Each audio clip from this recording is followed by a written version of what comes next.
ఈ కార్యక్రమాన్ని సమర్పిస్తున్న వారు MDH గరం మసాలా. ఆరోగ్యం ఇంకా న్యూట్రిషన్ దొరికే బాడీ స్ట్రాంగ్ గా అవుతుంది. కొంచెం తింటే కడుపు నిండా డైజెషన్ బాగా అవుతుంది. MDH సోయా టీ అసలైన ప్రోటీన్. నేటి ఆధునిక సమాజంలో స్వార్థం రాజ్యమేలుతుంది. రూపాయి ఖర్చు చేయాలన్నా, ఒకరికి సహాయం చేయాలన్నా వెనక ముందు ఆలోచించే రోజులివి.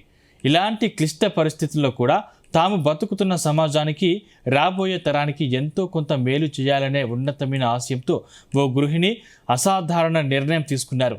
సమాజంలో విద్యా వ్యాప్తికి, ముఖ్యంగా మారుతున్న కాలంలో నేటి తరం పిల్లల్లో తగ్గుతున్న పఠనాశక్తిని తిరిగి పెంపొందించడానికి ఆమె ఏకంగా తన ఒంటిపై ఉన్న బంగారు ఆభరణాలని విక్రయించారు. ఆ డబ్బుతో ఒక గ్రంథాలయాన్ని ఏర్పాటు చేసి నిస్వార్థంగా నడుపుతూ ఉమ్మడి వరంగల్ జిల్లాలో ఆదర్శంగా నిలుస్తున్నారు నర్సంపేటకు చెందిన కాసుల శోభారాణి.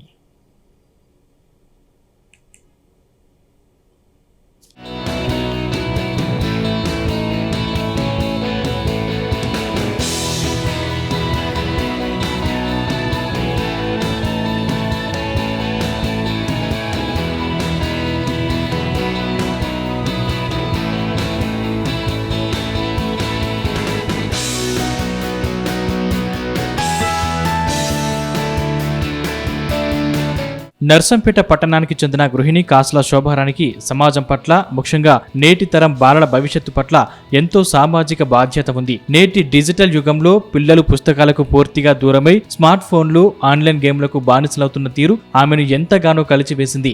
ఈ ధోరణికి అడ్డుకట్ట వేసి వారిలో మళ్లీ చదివే అలవాటును పెంచాలని ఆమె గట్టిగా సంకల్పించారు. ఇందుకోసం ఎవరి సహాయం కోరని ఆమె మొదట తన స్వగృహంలోనే అందుబాటులో ఉన్న ఒక చిన్న గదిని కేటాయించారు. అందులోనే చిల్డ్రన్స్ లీడ్ గ్రంథాలయాన్ని అధికారికంగా ప్రారంభించారు. స్వయంగా విలువైన జ్ఞానాన్ని, నైతిక విలువలను పెంపొందించే వందలాది పుస్తకాలను సేకరించి స్థానిక చదువరులకు, విద్యార్థులకు ఉచితంగా అందుబాటులో ఉంచారు. మేము గత 20 సంవత్సరాల నుండి ఈ యొక్క లీడ్ లైబ్రరీ ఎస్టాబ్లిష్ చేసి లీడ్ లైబ్రరీలో సేవలు అందించడం జరుగుతుంది. లీడ్ లైబ్రరీ యొక్క ముఖ్య ఉద్దేశం ఏంటంటే పేదరికంపై యుద్ధానికి చదివే ఆయుధం అనే నినాదంపై మా హస్బెండ్ రవికుమార్ గారు అండ్ మేమిద్దరం కలిసి ఈ యొక్క ఊరూరా గ్రంథాలయాలను ఏర్పాటు చేయడంలో తక్షణ కర్తవ్యంగా మేము చేయడం జరుగుతుంది.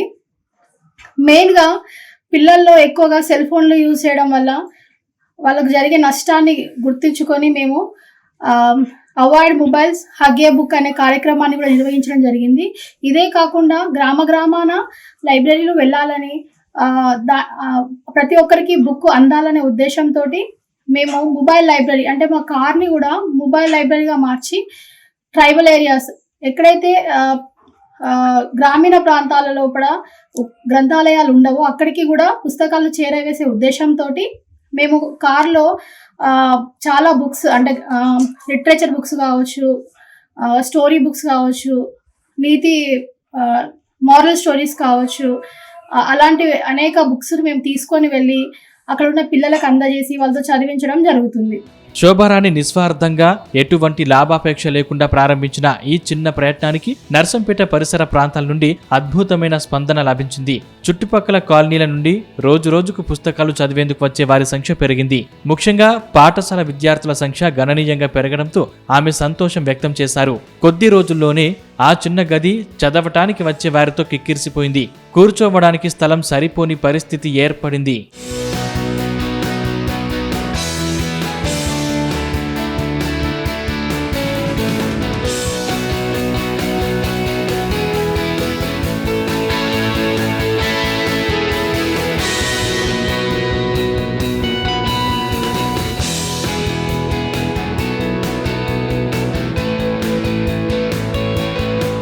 లైబ్రరీకి వస్తున్న ఆదరణను చూసి ఆమె ఎంతో సంతోషించినప్పటికీ దానికి తగ్గట్టుగా వసతులు కల్పించడం పెద్ద సవాలుగా మారింది. పుస్తకాల సంఖ్యను మరింత పెంచడం, చదువుకోవడానికి వచ్చే వారికి ప్రశాంతమైన వాతావరణాన్ని కల్పించడంతో పాటు పెద్ద స్థలాన్ని ఏర్పాటు చేయడం ఆర్థికంగా పెనుభారంగా మారింది. సాధారణంగా ఇలాంటి పరిస్థితుల్లో ఎవరైనా ప్రభుత్వ సహాయం కోసమో లేదా దాతల విరాళాల కోసమో వేచి చూస్తారు. కానీ శోభారాణి మాత్రం సమయాన్ని వృధా చేయదలుచుకోలేదు. జ్ఞానాన్ని పంచే ఈ అక్షర యజ్ఞం నిలిచిపోకూడదని భావించిన ఆమె ఒక సంచలన నిర్ణయం తీసుకున్నారు. స్త్రీలు ఎంతో ప్రాణప్రదంగా భావించే తన వ్యక్తిగత బంగారు ఆభరణాలను విక్రయించడానికి సిద్ధపడ్డారు. తన నగలను అమ్మగా వచ్చిన డబ్బును పూర్తిగా ఈ గ్రంథాలయ విస్తరణకి కేటాయించారు. ఫస్ట్ ఆఫ్ ఆల్ ఈ లైబ్రరీ మేము ఈ లైబ్రరీని మా సార్ యొక్క జీతం నుండి 30% ఉపయోగించుకొని లైబ్రరీ స్టార్ట్ చేయడం జరిగింది. కాలక్రమేణా అది ఏమైందంటే ఇక్కడ లైబ్రరీ పెరగడం జరిగింది. పిల్లలు రావడం ఎక్కువగా అవడం వల్ల ఒకానొక సమయంలో మాకు అసలు 30% శాలరీ కూడా సరిపోక 6 తులాల బంగారాన్ని అమ్మి ఈ లైబ్రరీ కోసం వెచ్చించడం జరిగింది. అప్పుడు మేము అనేక కాంపిటేటివ్ బుక్స్ని అండ్ మోరల్ బుక్స్ని అలాగే అనేక రకాల పిల్లలకు ఉపయోగపడే లిటరేచర్ కానీ అంటే మామూలుగా చిన్న పిల్లలే కాకుండా కాంపిటేటివ్ ఎగ్జామ్కి ప్రిపేర్ అయ్యే పిల్లలు కూడా అంటే బీఈడి కానీ డైట్ అండ్ మెడిసిన్ ప్రిపేర్ అయ్యే పిల్లలు గ్రూప్స్కి ప్రిపేర్ అయ్యే పిల్లలు కూడా వచ్చి ఇక్కడ నైట్ టైం కూడా చదువుకునే వాళ్ళు, day time and night time 2 సార్లు అంటే 2 టైమ్స్ కూడా అంటే కంటిన్యూస్ 24 hours లా చదువుకునే వాళ్ళు ఇక్కడే ఉండి చదువుకొని దాదాపుగా ఒక 10 members జాబ్స్ పొందడం కూడా జరిగింది. లైబ్రరీని కొంచెం ఎక్స్టెండ్ చేద్దామని అనుకున్నాం, ఎందుకంటే ఆ టైంలో ఇక్కడ ఉన్న స్టూడెంట్స్కి పిల్లలకి లైబ్రరీ సరిపోవడం జరగక ఎక్స్టెండ్ చేద్దామన్నప్పుడు మేము అప్పుడు 6 తులాల బంగారాన్ని కూడా అమ్మడం జరిగింది. అమ్మి ఈ లైబ్రరీని ఇంకొంచెం ఎక్స్టెండ్ చేసి వాళ్ళకి కావాల్సిన బుక్స్ని ఇక్కడ మేము తీసుకొచ్చి పెట్టడం జరిగింది. హస్బెండ్ యొక్క ముఖ్య లక్ష్యం ఏమిటంటే పేదరికంపై యుద్ధానికి చదివే ఆయుధం. అంటే తను ఒక కలెక్టర్ కావాలనుకున్నాడు కానీ కాలేకపోయాడు. ఆర్థిక విషయాలలో కానీ అక్కడ ఉన్న ఆ టైం కానీ అక్కడ సెట్ కాకపోవడం, చదువుకోవడానికి సరైన వసతులు లేకపోవడం వల్ల ఆయన కలెక్టర్ కాలేకపోయాడు. దాన్ని తను బాగా మనసులో పెట్టుకొని నాలాగా ఎవరు కాకూడదనే ఉద్దేశంతో ఈ లైబ్రరీని ఎస్టాబ్లిష్ చేయడం జరిగింది. బంగారు నగలను అమ్మిన డబ్బుతో శోభారాణి వెంటనే కార్యాచరణకు పూనుకున్నారు. ప్రస్తుతం నర్సంపేట కేంద్రంలో ఒక పెద్ద విశాలమైన గదిని అద్దెకి తీసుకుని అన్ని రకాల మౌలిక వసతులతో ఈ లైబ్రరీని విజయవంతంగా నిర్వహిస్తున్నారు. పిల్లలకు కథల పుస్తకాలే కాకుండా యువతకు ఉపయోగపడే జనరల్ నాలెడ్జ్, వివిధ పోటీ పరీక్షల మెటీరియల్స్, ప్రముఖుల జీవిత చరిత్రలు, సాహిత్య పుస్తకాలను సైతం ఇక్కడ పొందుపరిచారు.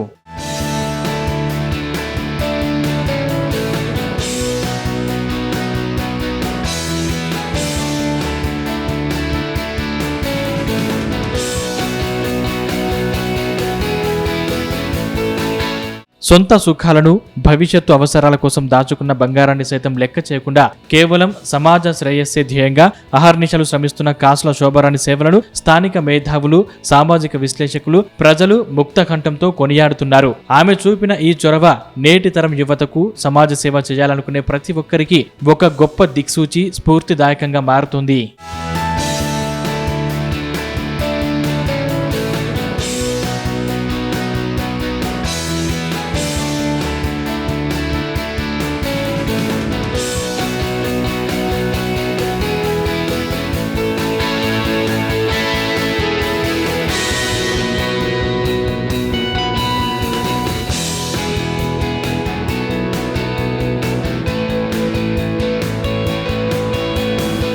ఈ కార్యక్రమాన్ని సమర్పించిన వారు MDH గరం మసాలా, MDH దమాలు, దాల్ తడకా మరియు మష్రూమ్ మసాలా.